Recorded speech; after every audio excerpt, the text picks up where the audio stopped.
Let's bring in our panel. Simon Rosenberg is president and founder of NBN, also a former Clinton campaign advisor. Chris Wilson is a GOP consultant and former executive director of the Texas Republican Party. Welcome to both of you. Simon, I know that you say that the Republican focus on reducing taxes you think is all wet. No, look, I think we're seeing progress here. I think that there is a chance there could be a big deal done by the end of the year, first few months of next year, that involve four pieces, right?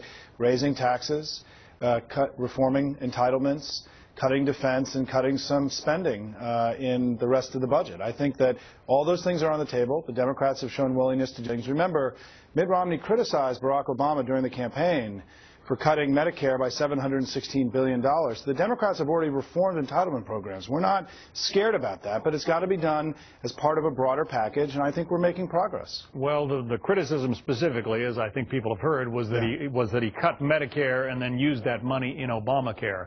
But that's kind of a different issue. Chris, let's take a look at some statistics, and I think they kind of illustrate really what the problem is with Medicare and Social Security. If you go back to 1940, the number of years of life expectancy beyond retirement for men and women was about 14 years. You retire at 65, you can start.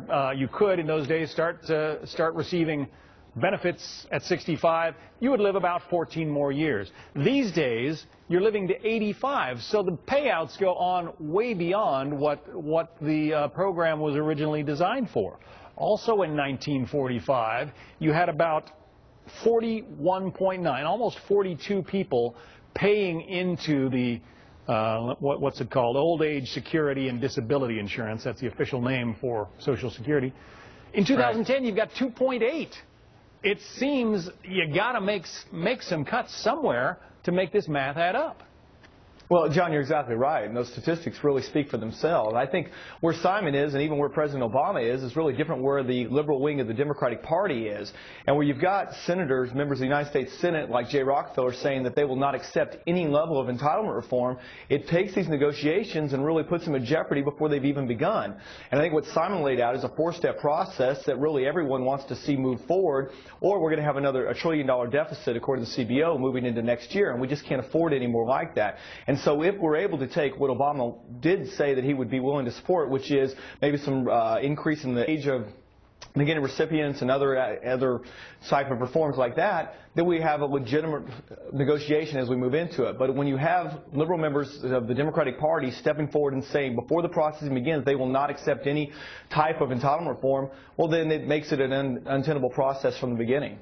Is it no entitlement reform, Simon, or is it perhaps entitlement reform when it comes to Medicare? I haven't heard anybody talking about reforming Social Security on the Democratic side. It's a good question, and I think that, I think we're in the early stages, Chris, of this whole debate. I mean, Eric Cantor went on Morning Joe yesterday and said he won't raise taxes on anybody under any circumstances, which you could argue then is also stopping any negotiations. I think both sides are laying out their positions right now. There are negotiations going on. Clearly the fiscal cliff is scaring everybody into action here, because if nothing's done, right, there'll be this huge deficit reduction package at the end of the year, which will essentially eliminate the annual budget, which is not something I think we should be as scared of as everybody says. But the point is, I think the focus is going to be on Medicare more than Social Security. It's a much bigger financial problem. The growing costs of health care are a big challenge. And what I'm proud to say is that because some of the initiatives the President put in the first term, we've actually seen a greater slowing of health care costs in the last year than we had seen in any of the previous 10 years. So we're starting to see costs coming down. The deficit was 20% lower than it was the year before. We're making progress, and hopefully that momentum will allow us to do something really meaningful in the next 6 months. Chris, like Simon, some Democrats have said going over the fiscal cliff wouldn't be such a bad thing, at least maybe for the short run. What do you think? Well, I think that'd be a huge mistake for the country. If nothing else, just if you look at what happens with military sequestration, you've got real challenges that are national security issues, and we still live in an uncertain world where you just can't allow that sort of situation to occur. I think it'd be a real mistake to do that. But the other thing you've got to point out here is you cannot raise taxes enough to prevent what's about to happen here and stop it forward. And I think that is the one thing that's got to be understood by Democrats, is you can't just do this through increasing taxes. There's got to be serious spending cuts put on the table. All right. And again, when you take those off the table before we get started, it really puts the process in jeopardy. Gentlemen, good discussion. Chris Wilson, Simon Rosenberg, thank you both. Sure. Thank you. Well, now for Fox